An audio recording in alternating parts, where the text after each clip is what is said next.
ঢাকার যানজট নিরসন ও ট্রাফিক ব্যবস্থাপনা নিয়ে প্রধানমন্ত্রীর বৈঠক, আধুনিক ও যুগোপযোগী ব্যবস্থাপনা গড়ে তোলায় গুরুত্ব আরোপ। বিরোধী দলীয় নেতার সঙ্গে ইইউ রাষ্ট্রদূত মাইকেল মিলারের মতবিনিময়, বিনিয়োগ বাড়াতে চীনের প্রতি বাণিজ্য মন্ত্রীর আহ্বান।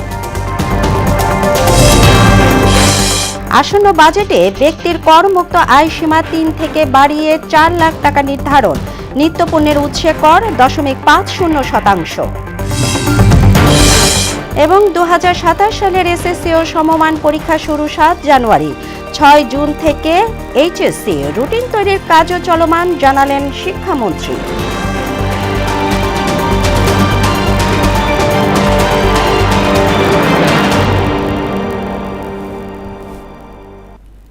আসসালামু আলাইকুম, মোহনা সংবাদে স্বাগত। শুনছিলেন শিরোনাম, পুরো সংবাদে আপনাদের সাথে আছি তাবশিরা লিজা। ঢাকা শহরের যানজট নিরসন ও ট্রাফিক ব্যবস্থাপনার আধুনিকায়ন নিয়ে প্রধানমন্ত্রী তারেক রহমানের সভাপতিত্বে সভা অনুষ্ঠিত হয়েছে। বৃহস্পতিবার সন্ধ্যায় বাংলাদেশ সচিবালয়ের মন্ত্রিপরিষদ বিভাগের জনপ্রশাসন সভাকক্ষে এ সভা অনুষ্ঠিত হয়। সভায় সড়ক পরিবহন ও সেতু, রেলপথ এবং নৌ পরিবহন মন্ত্রী শেখ রবিউল আলম, রেলপথ প্রতিমন্ত্রী হাবিবুর রশিদ, ঢাকা দক্ষিণ সিটি কর্পোরেশনের প্রশাসক আব্দুস সালাম, ঢাকা উত্তর সিটি কর্পোরেশনের প্রশাসক শফিকুল ইসলাম খান মিল্টন ও সংসদ সদস্য অ্যাডভোকেট শামসুর রহমান শিমুল বিশ্বাস উপস্থিত ছিলেন। প্রধানমন্ত্রী তারেক রহমানের সভাপতিত্বে যানজট নিরসন ও ট্রাফিক ব্যবস্থাপনা নিয়ে এটি দ্বিতীয় সভা। ঢাকার ট্রাফিক ব্যবস্থাপনা ঢেলে সাজানোর উদ্যোগ নিতে প্রধানমন্ত্রী দিক নির্দেশনা দেন। ট্রাফিক ব্যবস্থাপনাকে আধুনিকায়ন ও যুগ উপযোগী করে গড়ে তোলার উপর গুরুত্ব আরোপ করেন তিনি।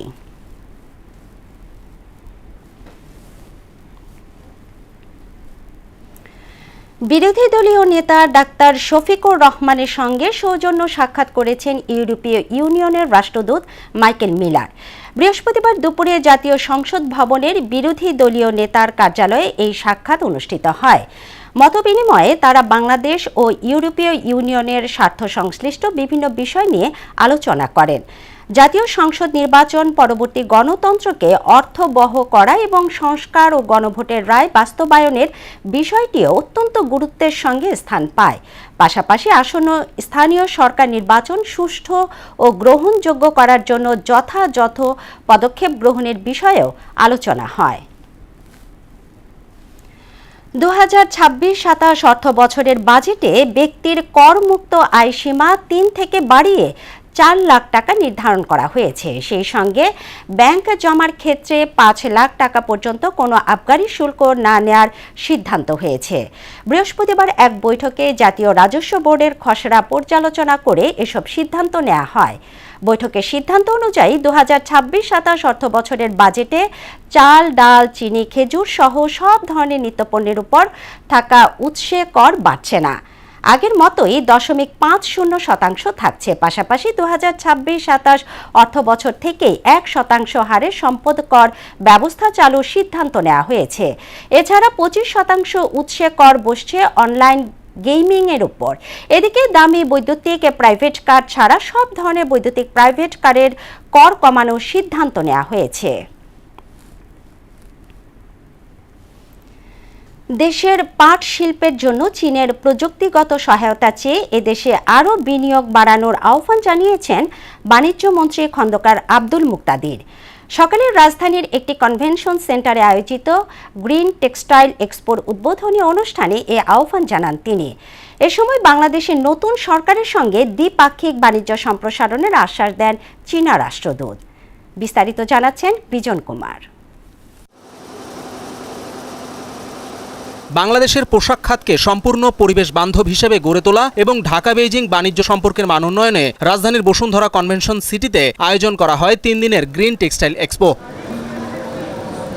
এতে অংশ নেয় বাংলাদেশ ও চীনের খ্যাতনামা টেক্সটাইল এবং গার্মেন্টস কোম্পানি, বিনিয়োগকারী, প্রযুক্তিবিদ ও ব্যবসায়ী প্রতিনিধিরা। মেলার উদ্বোধন অনুষ্ঠানে রপ্তানি বাণিজ্য সম্প্রসারণের দাবি জানান দেশীয় উদ্যোক্তারা। চায়না এবং বাংলাদেশের মধ্যকার বাণিজ্যিক সম্প্রসারণ করার লক্ষ্যেই এই ফেয়ার। সরকার যদি চায় আমাদের ইন্ডাস্ট্রি বড় করবেন, তখন আমরা হয়তোবা এক্সপোর্ট করতে পারবো।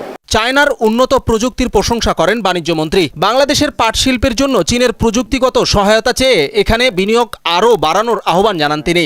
From A to Z, everything was managed by এ থেকে জেড পর্যন্ত সবকিছুই রোবট পরিচালনা করছে। চীনা বিনিয়োগের মাধ্যমে আজকের এই অবস্থানে পৌঁছেছে। আমাদের পাট শিল্পকে আরো এগিয়ে নিতে চীনের উদ্ভাবনী সহায়তা প্রয়োজন বলে মনে করছি এবং তা প্রত্যাশা করছি। assistance in promoting our jute sector. বাণিজ্যমন্ত্রী বলেন, চীনে আমদানির তুলনায় রপ্তানির পরিমাণ খুবই কম। দেশটি থেকে পাওয়া বিনিয়োগের মাধ্যমে রপ্তানি বাণিজ্যের উন্নয়ন সম্ভব। China is our biggest trading partner. The amount of import we make নিকটতম প্রতিবেশী হিসেবে চীনের সঙ্গে আমাদের অর্থনৈতিক সম্পর্ক রয়েছে, তবে সেখানে আমাদের আমদানির চেয়ে রপ্তানি কম। বাংলাদেশে চীনের বিনিয়োগ অনেকটা অর্থবহ হবে। এই বিনিয়োগ চীনা বিনিয়োগকারী ও কোম্পানিগুলোর জন্য যেমন গুরুত্বপূর্ণ হবে, তেমনি বাংলাদেশের জন্য উন্নয়নেও বড় ভূমিকা রাখবে। and in terms of generating employment for Bangladesh. বাংলাদেশের নতুন সরকারের সঙ্গে দ্বিপক্ষীয় বাণিজ্য সম্প্রসারণে চীন কাজ করছে বলে জানান দেশটির রাষ্ট্রদূত ইয়া ওয়েন। চীন বাংলাদেশের সঙ্গে কাজ করতে প্রস্তুত, যাতে টেক্সটাইল শিল্পে সবুজ রূপান্তর এগিয়ে নেওয়া যায়। তারা জ্বালানি সাশ্রয়ী প্রযুক্তি ও পরিবেশ বান্ধব উপকরণের ব্যবহার ও পরিদর্শনে সহায়তা করতে চায়। পাশাপাশি বৈশ্বিক সরবরাহ ব্যবস্থায় বাংলাদেশের প্রতিযোগিতা সক্ষমতা আরও বাড়াতে চায়। সেভর ইন্টারন্যাশনাল লিমিটেড ও চাইনিজ এন্টারপ্রাইজেস অ্যাসোসিয়েশন ইন বাংলাদেশের আয়োজনে এই প্রদর্শনী চলবে 16 মে পর্যন্ত। বিজন কুমার, মোহনা সংবাদ, ঢাকা।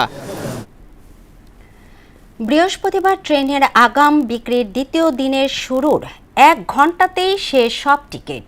সকাল 8টা থেকে দেয়া হয় 24 মের পশ্চিমাঞ্চলগামী ট্রেনের টিকিট। প্রতিটি টিকিটের জন্য অনলাইনে কয়েক হাজার হিট পড়ে। অন্যদিকে কালোবাজার ঠেকাতে কঠোর অবস্থানে রয়েছে রেল কর্তৃপক্ষ। ঢাকা রেলওয়ে স্টেশন মাস্টার বলেন, কালোবাজারির চেষ্টা করলে 6 মাসের সশ্রম কারাদণ্ড ও অর্থদণ্ডের মুখোমুখি হতে হবে। বিস্তারিত তরিকুল ইসলামের রিপোর্টে। এটি কমলাপুর রেল স্টেশন। গত কয়েক বছর আগে নারী টানে ঘরফেরা মানুষের ভিড়ে মুখরিত থাকতো এই স্টেশনটি। তবে ঘরমুখো মানুষের যাত্রা স্বস্তি করতে এবছর ট্রেনের টিকিট শতভাগ অনলাইনে করায় সেই ভোগান্তি এখন জিরোর কোঠায়। ট্রেনের আগাম টিকিট পেতে অনলাইনে যুদ্ধের আজ বোঝার উপায় নেই কমলাপুর রেল স্টেশনে দাঁড়িয়ে। ভার্চুয়াল মাধ্যমে শতভাগ টিকিট বিক্রি হওয়ায় কাউন্টারগুলোতে একেবারেই ফাঁকা, ফলে দীর্ঘ লাইনের ভোগান্তি কমেছে। অবস্থা বরাবর সবসময় খারাপ, তো আমি আজকে সকালবেলা ট্রাই করছি সকাল 8টা থেকে, তো 5 মিনিটও লাগেনি, 2 মিনিটের মধ্যে সব টিকিট শেষ। অনলাইনে টিকিট কাটতে পারিনি, এই যে টিকিট নিয়েছি শুধু সাদা টিকিট, বলছে সিট ছাড়া যাইতে হবে। বারবার ট্রাই করার পরে আমি আমার ইয়েতে ঢুকতে পারছি। আমার রেল সেবাতে রেজিস্ট্রেশন করা আছে আমার নাম্বার দিয়ে, কিন্তু সেটাতে আমি যখন ঢুকছি তো সেখানে বারবার দেখাচ্ছে যে আমার এই নাম্বার প্লাস পাসওয়ার্ডটা ভুল দেখাচ্ছে, আসলে ভুল না। বৃহস্পতিবার সকাল 8টায় শুরু হয় দ্বিতীয় দিনের আগাম টিকিট বিক্রি। দেয়া হয় 24 মের টিকিট। লাইনে দাঁড়ানোর ঝক্কি কমলেও অনলাইনে আরেক যুদ্ধ। একটি টিকিটের জন্য হিট করতে থাকেন হাজারো যাত্রী, ফলে শুরুর 1 ঘন্টার মধ্যেই অধিকাংশ ট্রেনের আসন শেষ হয়ে যায়। রেলওয়ে কর্তৃপক্ষ বলছে, টিকিট কালোবাজারি ও অনিয়ম ঠেকাতে বাড়ানো হয়েছে নজরদারি। রেলের সাইবার টিম যারা আছে, যারা রেলের জিআরপি এবং আরএনবি টিম আছে, প্রত্যেকটা টিমই সার্বক্ষণিকভাবে কাজ করছে কালোবাজারি রোধে, এবং তারা মনিটরিং করছে কোথায় কি হচ্ছে না হচ্ছে।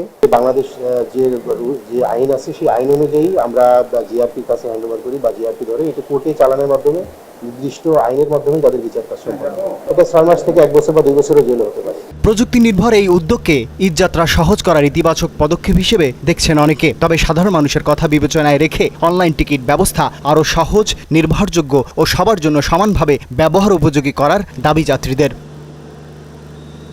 তরিকুল ইসলাম, মোহনা সংবাদ, ঢাকা। 24 ঘন্টায় হামে আরও 7 জন শিশুর মৃত্যু হয়েছে। এ সময় হাসপাতালে ভর্তি হয়েছে 1518 জন। বিকেলে স্বাস্থ্য অধিদপ্তরের নিয়মিত সংবাদ বিজ্ঞপ্তিতে এ তথ্য জানানো হয়। এতে বলা হয়, 15 মার্চ থেকে এখন পর্যন্ত সারা দেশে হাম ও এর উপসর্গে 439 জনের মৃত্যু হয়েছে, আর 53,056 জনের মধ্যে হামের উপসর্গ পাওয়া গেছে। হামে প্রাণহানির জন্য অপুষ্টিকেই দায়ী করছেন চিকিৎসকরা। তবে টিকা দেওয়ার কারণে শিশুদের প্রতিরোধ ক্ষমতা বাড়ছে উল্লেখযোগ্য হারে। শিগগিরই প্রাদুর্ভাব কমার আশা জানিয়েছেন তারা।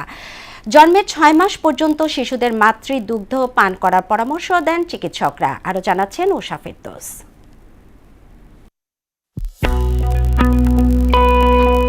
করোনা মহামারীর ধাক্কায় বিশ্বজুড়ে প্রায় 3 কোটি শিশু নিয়মিত হামের টিকা থেকে বঞ্চিত হয়। এর ফলে 2024 সালে বিশ্বের 59টি দেশে বড় ধরনের হামের সংক্রমণ ছড়িয়ে পড়ে। বিশ্ব স্বাস্থ্য সংস্থা সতর্ক করে বলছে, কোন সম্প্রদায়ের অন্তত 95% শিশুকে 2 ডোজ টিকার আওতায় আনা না গেলে হামের মহামারী প্রতিরোধ অসম্ভব। বাংলাদেশও এবছর হামের প্রাদুর্ভাবে দিশেহারা। হাসপাতালগুলোতে আক্রান্ত শিশুদের করুণ আর্তনাদ। হাম ও এর উপসর্গে রোগীর সংখ্যা 50,000 ছাড়িয়েছে, আর মৃত্যু 4 শতাধিক। জ্বর আর ঠান্ডা ছিল, এরপরে 1-2 দিন পরে কাশি হয়েছে। ডক্টরের কাছে নিয়েছি শিওর হবার জন্য, দেন ডক্টর বলেছে হসপিটালাইজড করতে হবে। এখন শ্বাসকষ্ট হচ্ছে, তারপর সর্দি, জ্বর, কাশি আছে, খাবার খেলে বমি করে। জ্বর কমতেছে না, পাতলা পায়খানা, বমি, তারপর ভর্তি করাইছে, কালকে থেকে ধরা গেছে যে হাম।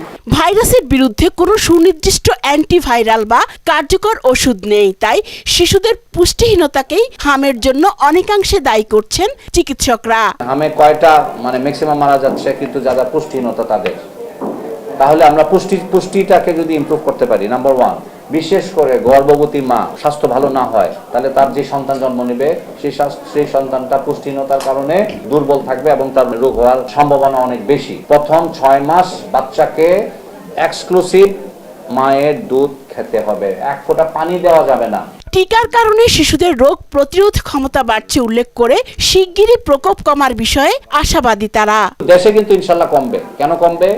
এই সরকারের একটা বড় সাফল্য, 2 মাস বয়সী একটা নবীন সরকার যেই দ্রুত টিকা 90%-এর কাছাকাছি চলে গেছে। সুতরাং ন্যাচারালি তাদের 4 সপ্তাহ লাগে অ্যান্টিবডি ডেভেলপ করতে, অ্যান্টিবডি ডেভেলপমেন্ট শুরু হয়ে গেছে। 2.5 দশকে কখনো দেশে হামের সংক্রমণ 50,000 ছাড়ায়নি। এর আগে হামের সর্বাধিক রোগী পাওয়া গিয়েছিল 2005 সালে 25,934 জন। উষা ফেরদৌস, মোহনা সংবাদ, ঢাকা। জুলাই অভ্যুত্থানে কুষ্টিয়ায় 6 হত্যা মামলার যুক্তিতর্ক শেষ হয়েছে। সাবেক মন্ত্রী হাসানুল হক ইনুর বিরুদ্ধে যে কোনো দিন রায় দেয়া হবে। চিফ প্রসিকিউটর আমিনুল ইসলাম বলেন, ইনুর মামলায় ন্যায় বিচার চায় রাষ্ট্রপক্ষ। এদিকে শাপলা চত্বর হত্যা মামলায় সাবেক মন্ত্রী দীপুমণি এবং সাংবাদিক ফারজানা রূপা ও মুজাম্মেল বাবুকে গ্রেফতার দেখিয়ে কারাগারে পাঠিয়েছেন ট্রাইব্যুনাল। বাকিটা জানাচ্ছেন রাজীব আহমেদ।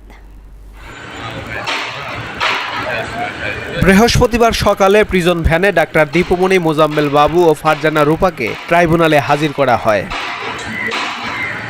13 বছর আগে মতিঝিলের শাপলা চত্বরে হেফাজতে ইসলামের সমাবেশকে কেন্দ্র করে হত্যাকাণ্ডের ঘটনায় মানবতা বিরোধী অপরাধ মামলায় 3 জনকে গ্রেপ্তার দেখিয়ে কারাগারে পাঠানোর নির্দেশ দেন ট্রাইব্যুনাল। একই সঙ্গে আগামী 7 জুন তাদের হাজির করার নির্দেশ দেয়া হয়েছে।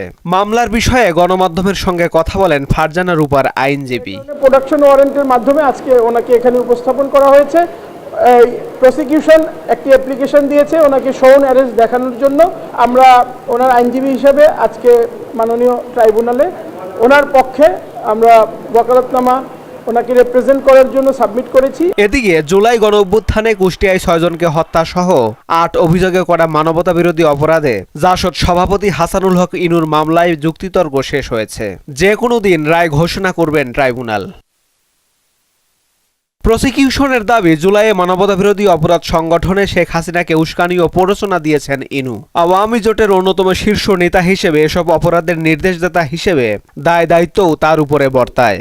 আওয়ামী লীগ সরকারের সকল কর্মকাণ্ডে তার সরাসরি সম্পৃক্ততা ছিল। তিনি তৎকালীন প্রধানমন্ত্রী শেখ হাসিনার সাথে কিছু বিষয় নিয়ে কথাবার্তা বলেছেন। সেই কথাবার্তাগুলোর মধ্য দিয়ে সেখানে কারফিউ জারি, জঙ্গি ট্যাগ দিয়ে জঙ্গি কার্ড খেলা এবং তার কুষ্টিয়ায় পুলিশকে বিভিন্ন রকমের নির্দেশনা দেওয়া। আর আসামি পক্ষের দাবি, মামলার অভিযোগ প্রমাণিত হয়নি। প্রসিকিউশন যে 8টি অভিযোগ তার বিরুদ্ধে দাখিল করেছে, আমরা পুঙ্খানুপুঙ্খভাবে যুক্তিতর্ক উপস্থাপন করে এবং প্রসিকিউশনের সাক্ষ্য প্রমাণ থেকে দেখিয়েছি এই অভিযোগ প্রমাণে প্রসিকিউশন সম্পূর্ণরূপে ব্যর্থ হয়েছে। এছাড়া ত্রয়োদশ জাতীয় নির্বাচনে চট্টগ্রাম 4 আসনের বিএনপির প্রার্থী আসলাম চৌধুরী ও চট্টগ্রাম 2 আসনের প্রার্থী সরোয়ার আলমগীরের প্রার্থিতার বিরুদ্ধে করা পৃথক আপিলের শুনানির জন্য আগামী 9 জুন তারিখ নির্ধারণ করা হয়েছে। রাজীব আহমেদ, মোহনা সংবাদ, ঢাকা। রাজধানীতে টিসিবির ট্রাক সেল ঘিরে নিম্ন আয়ের মানুষের আগ্রহ ও উপস্থিতি বেড়েছে। বাজার মূল্যের তুলনায় কম দামে চিনি, ডাল ও ভোজ্য তেল কিনতে পেরে সন্তোষ জানালেও লাইনের বিশৃঙ্খলা নিয়ে রয়েছে অভিযোগ। একই ব্যক্তি একাধিকবার পণ্য নিচ্ছেন, আর সুবিধাভোগীরা চান পাম অয়েলের পরিবর্তে সয়াবিন তেল। এমআর আসাদের রিপোর্ট। টিসিবি ট্রাক সেলের পরিবহন নির্ধারিত স্থানে পৌঁছানোর আগেই শুরু হয় ভোক্তাদের লাইন। ট্রাকে যখন পণ্য পরিমাপ করা হয় ততক্ষণে শুরু হয়েছে আগে যাওয়ার চেষ্টা, ধস্তাধস্তি, পরস্পরকে দোষারোপ, যা কখনো গিয়ে ঠেকছে হাতাহাতিতে।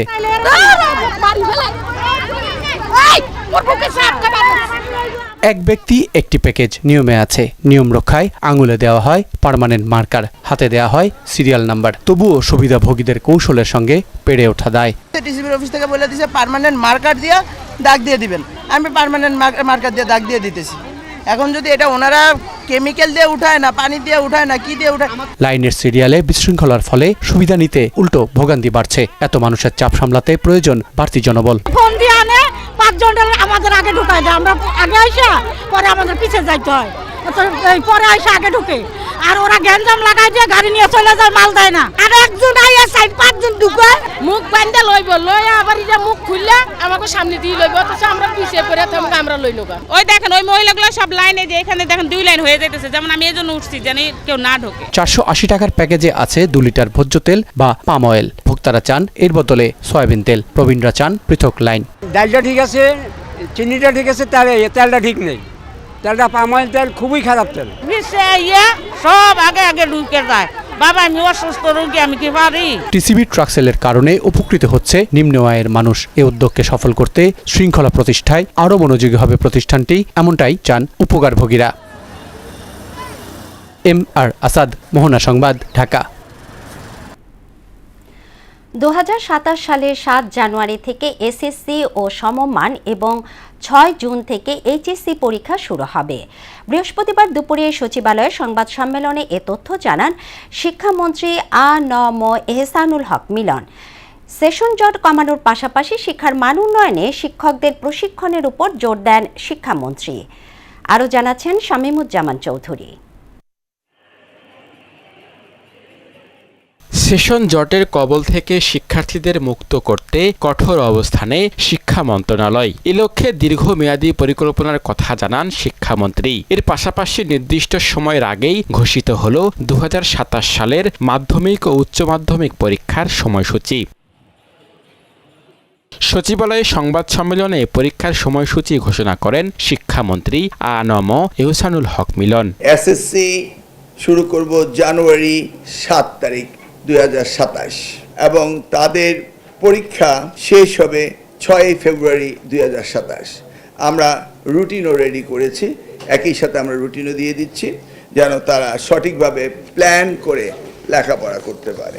এ সময় তিনি জানান শিক্ষার্থীদের পর্যাপ্ত প্রস্তুতি নেওয়ার সুযোগ রেখে সময়সূচি নির্ধারণ করা হয়েছে। প্রশ্নপত্র ফাঁস রোধ এবং পরীক্ষা সুষ্ঠুভাবে সম্পূর্ণ করতে কঠোর নজরদারির ঘোষণাও দেন মন্ত্রী। আমরা সিনক্রোনাইজ করেছি এবং আমরা চাচ্ছি যে কোনো শিক্ষার্থীর জীবন থেকে যেন কোনো সময় বিনা কারণে নষ্ট না হয়। এই উদ্দেশ্যকে সামনে নিয়ে আমরা আস্তে আস্তে এগোচ্ছি। কোচিং সেন্টার তারা ইন্ডিভিজুয়ালি তারা করে। কোচিং সেন্টার বন্ধ হবে কিভাবে? Very simple. এই যে আমি পরীক্ষার পরে ভর্তি হওয়ার গ্যাপটা যদি না রাখি তো কোচিং সেন্টার যাবে কোন সময়? ক্লিয়ার? আপনি কোচিং সেন্টারকে কিভাবে ডিরেক্টলি অর্ডার করবেন বন্ধ? এটা কি আন্ডার মাই জুরিডিকশন? পরীক্ষার ফলাফল দ্রুত প্রকাশের চেষ্টা করা হচ্ছে উল্লেখ করে শিক্ষামন্ত্রী বলেন, এসএসসি পরীক্ষার কারণে বই উৎসবে কোনো সমস্যা হবে না। রেজাল্ট আমি 2001-এ তখনই আমি এটা টাইম বেঁধে দিয়েছিলাম 2 মাস, এর বেশি একদিনও কেউ রেজাল্ট ধরে রাখতে পারবে না। সেশন জট নিরসন ও পরীক্ষা পদ্ধতির আধুনিকায়ন, এই 2 লক্ষ্যকে সামনে রেখে এবারে পরীক্ষার কর্মপরিকল্পনা সাজিয়েছে মন্ত্রণালয়। যদিও এর আগে অ্যাডমিশন কিছুটা বিলম্বিত হয়েছে, সেটাকে আমরা গুছিয়ে আনতেছি। শামীমুজ্জামান চৌধুরী, মোহনা সংবাদ, ঢাকা। ঢাকা। জনস্বাস্থ্য সুরক্ষায় আসন্ন অর্থ বছরের বাজেটে সিগারেটের মূল্যস্তর সংখ্যা হ্রাস, সুনির্দিষ্ট কর পদ্ধতি প্রবর্তন এবং সব ধরনের তামাক পণ্যে কার্যকরভাবে করারোপের দাবি জানানো হয়েছে। প্রস্তাবগুলো বাস্তবায়িত হলে কমবে তামাকের ব্যবহার ও অকাল মৃত্যু। এর পাশাপাশি সরকারের রাজস্ব আয় বাড়বে উল্লেখযোগ্য পরিমাণে। ঢাকা রিপোর্টার্স ইউনিটিতে ঢাকা আহসানিয়া মিশন আয়োজিত আসন্ন 2026-27 অর্থ বছরের বাজেটে তামাকজাত পণ্যে করারোপ ও মূল্য বৃদ্ধির দাবিতে সংবাদ সম্মেলনে এমন দাবি জানানো হয়। সংবাদ সম্মেলনে সিগারেটের 4টি স্তর কমিয়ে 3টি স্তর করার পাশাপাশি সব তামাক পণ্যের উপর 15% ভ্যাট এবং 1% স্বাস্থ্য উন্নয়ন সারচার্জ বহাল রাখার দাবি জানানো হয়। টেলিভিশন সাংবাদিকতায় সম্পাদকীয় স্বাধীনতা ও নৈতিকতা নিশ্চিতে গঠিত হয়েছে টেলিভিশন এডিটর্স কাউন্সিল। বৃহস্পতিবার রাজধানীর একটি হোটেলে সভায় বাংলা ভিশনের প্রধান সম্পাদক ও বার্তা প্রধান ডক্টর আব্দুল হাই সিদ্দিককে আহ্বায়ক এবং সময় টিভির সিইও সৈয়দ জুবায়ের আহমেদ বাবুকে সদস্য সচিব করে আহ্বায়ক কমিটি গঠন করা হয়। এছাড়া সদস্যরা হলেন ডিবিসি নিউজের সম্পাদক লোটন একরাম, 71 টিভির বার্তা প্রধান ও সিওও শফিক আহমেদ, বৈশাখী টেলিভিশনের বার্তা প্রধান জিয়াউল কবির সুমন, ইন্ডিপেন্ডেন্ট টেলিভিশনের প্রধান বার্তা সম্পাদক মুস্তফা আকমল, চ্যানেল 9-এর নির্বাহী সম্পাদক মোহাম্মদ ফরহাদুল ইসলাম ফরিদ, গাজী টিভির বার্তা প্রধান গাউসুল আজম বিপু এবং দেশ টিভির বার্তা প্রধান ও নির্বাহী কর্মকর্তা মহিউদ্দিন আহমেদ। সভায় দেশের 24টি টেলিভিশন সংবাদ মাধ্যমের সম্পাদকীয় নেতৃত্ব পর্যায়ের সাংবাদিকরা অংশ নেন। আন্তর্জাতিক প্রসঙ্গ। ডোনাল্ড ট্রাম্পের পর এবার চায়না সফরে যাচ্ছেন রাশিয়ার প্রেসিডেন্ট ভ্লাদিমির পুতিন। শিগগিরই তিনি চীন সফরে যাবেন বলে জানিয়েছেন ক্রেমলিনের মুখপাত্র দিমিত্রি পেসকভ। বৃহস্পতিবার মস্কোয় এক প্রেস ব্রিফিংয়ে এ কথা বলেন তিনি। সফরের সুনির্দিষ্ট তারিখ শিগগিরই ঘোষণা করা হবে। এ বিষয়ে চীনের সঙ্গে সমন্বয় করা হচ্ছে। এখন শুধু শেষ মুহূর্তের কিছু কাজ বাকি রয়েছে। সবশেষ 2026 সালের 4 ফেব্রুয়ারি ভিডিও কনফারেন্সের মাধ্যমে আলোচনায় অংশ নেন ভ্লাদিমির পুতিন এবং চীনের প্রেসিডেন্ট শি জিনপিং। সেই বৈঠকে দ্বিপক্ষীয় সহযোগিতা, বৈশ্বিক নিরাপত্তা এবং আন্তর্জাতিক গুরুত্বপূর্ণ বিভিন্ন ইস্যুতে সমন্বয় নিয়ে আলোচনা করেন রাশিয়া ও চীনের প্রেসিডেন্ট। এর মধ্যে অর্থনৈতিক সম্পর্ক ও কৌশলগত স্থিতিশীলতার বিষয়ও অন্তর্ভুক্ত ছিল। 3 দিনের সফরে এখন চীনে অবস্থান করছেন মার্কিন প্রেসিডেন্ট ডোনাল্ড ট্রাম্প। এর মধ্যেই পুতিনের চীন সফর নিয়ে মুখ খুলল ক্রেমলিন। হরমুজ প্রণালীতে নির্ভরতা কমাতে যুক্তরাষ্ট্র থেকে চীন আরও বেশি তেল কেনার আগ্রহ দেখিয়েছে বলে দাবি করেছে যুক্তরাষ্ট্র। ওয়াশিংটন বলছে শি জিনপিং এবং ট্রাম্প হরমুজ প্রণালীকে আন্তর্জাতিক জ্বালানি পরিবহনের জন্য উন্মুক্ত রাখার বিষয়ে একমত হয়েছে। এদিকে মধ্যপ্রাচ্যের চলমান পরিস্থিতি, ইউক্রেন সংকট এবং কোরীয় উপদ্বীপের নিরাপত্তা পরিস্থিতি সহ বিভিন্ন গুরুত্বপূর্ণ আন্তর্জাতিক ও আঞ্চলিক ইস্যু নিয়ে বিশদ আলোচনা করেছেন মার্কিন প্রেসিডেন্ট ডোনাল্ড ট্রাম্প ও চীনা প্রেসিডেন্ট শি জিনপিং। ঐশী আলমের desk report. That our two countries have more common interests. চীনের আনুষ্ঠানিক রাষ্ট্রীয় ভবন গ্রেট হল অব দ্য পিপলে যুক্তরাষ্ট্র চীন সম্মেলনে মিলিত হন প্রেসিডেন্ট শি ও ট্রাম্প। বিশ্বের 2 শীর্ষ শক্তিধর দেশের নেতাদের এই বৈঠককে আন্তর্জাতিক অঙ্গনে গুরুত্বপূর্ণ কূটনৈতিক অগ্রগতি হিসেবে দেখা হচ্ছে। আলোচনার টেবিলে নতুন এক জটিল ইস্যু হিসেবে যুক্ত হয়েছে ইরান যুদ্ধ। মার্কিন কর্মকর্তারা চাইছেন হরমুজ প্রণালী খুলে দিতে ইরানের উপর চাপ প্রয়োগে চীন অগ্রণী ভূমিকা পালন করবে। তবে বিশ্লেষকরা ধারণা করছেন ইরান ইস্যুতে বেইজিং এর সহায়তা পেতে হলে যুক্তরাষ্ট্রকে তাইওয়ান সহ বেশ কিছু গুরুত্বপূর্ণ বিষয়ে বড় ধরনের ছাড় দিতে হতে পারে। বৈঠকে দ্বিপক্ষীয় সম্পর্ক ছাড়াও মধ্যপ্রাচ্যের চলমান পরিস্থিতি, ইউক্রেন সংকট এবং কোরীয় উপদ্বীপের নিরাপত্তা পরিস্থিতি সহ বিভিন্ন গুরুত্বপূর্ণ আন্তর্জাতিক ও আঞ্চলিক ইস্যু নিয়ে আলোচনা হয়েছে। শি ট্রাম্প আলোচনাকে অত্যন্ত গঠনমূলক বলে অভিহিত করলেন মার্কিন পররাষ্ট্রমন্ত্রী মার্কো রুবিও। হরমুজের উপর জ্বালানি নির্ভরতা কমাতে যুক্তরাষ্ট্র থেকে চীন আরও বেশি তেল কেনার আগ্রহ দেখিয়েছে বলে দাবি করেছে যুক্তরাষ্ট্র। ওয়াশিংটন বলছে শি জিনপিং এবং ট্রাম্প হরমুজ প্রণালীকে আন্তর্জাতিক জ্বালানি পরিবহনের জন্য উন্মুক্ত রাখার বিষয়ে একমত হয়েছেন। হোয়াইট হাউসের দাবি শি জিনপিং প্রণালীটির সামরিকীকরণ এবং এর ব্যবহার নিয়ে কোনো ধরনের টোল আরোপেরও বিরোধিতা করেছেন। এ বিষয়ে বেইজিং আনুষ্ঠানিক কোনো মন্তব্য জানায়নি। Sits loaded and motionless. Iran ইস্যুতে বেইজিংয়ের উপর ব্যাপক চাপ থাকলেও চলমান সংকটে চীন নিজেদের ঝুঁকি বাড়াবে না বলে মনে করছেন বিশেষজ্ঞরা, বরং দেশটি পরিস্থিতি পর্যবেক্ষণের দিকে বেশি মনোযোগ দেবে। ঐশী আলম, মোহনা সংবাদ। পাকিস্তানের বিপক্ষে দ্বিতীয় টেস্টের আগে ধাক্কা খেল বাংলাদেশ দল। চোটের কারণে সিলেটে অনুষ্ঠিতব্য সিরিজের দ্বিতীয় ও শেষ টেস্ট থেকে ছিটকে গেছেন ওপেনার সাদমান ইসলাম। তার পরিবর্তে দলে ডাকা হয়েছে বাঁহাতি ব্যাটার জাকির হাসানকে। এক সংবাদ বিজ্ঞপ্তিতে বিষয়টি নিশ্চিত করেছে বিসিবি। জাতীয় দলের ফিজিও বায়েজিদুল ইসলাম খান জানান, মিরপুরে প্রথম টেস্ট চলাকালে ক্যাচ ধরতে গিয়ে বুকে আঘাত পান সাদমান। পরীক্ষার পর আর বুকে ট্রমাটিক কনটিউশন ধরা পড়েছে। বর্তমানে তিনি ব্যথায় ভুগছেন, যে কারণে দ্বিতীয় টেস্টে খেলা সম্ভব হচ্ছে না তার। শেষ করছে মোহনা সংবাদ, তবে যাবার আগে শিরোনামগুলো আরও একবার। ঢাকার যানজট নিরসন ও ট্রাফিক ব্যবস্থাপনা নিয়ে প্রধানমন্ত্রীর বৈঠক। আধুনিক ও যুগোপযোগী ব্যবস্থাপনা গড়ে তোলায় গুরুত্বারোপ। বিরোধী দলীয় নেতার সঙ্গে ইইউ রাষ্ট্রদূত মাইকেল মিলারের মতবিনিময়। বিনিয়োগ বাড়াতে চীনের প্রতি বাণিজ্যমন্ত্রীর আহ্বান।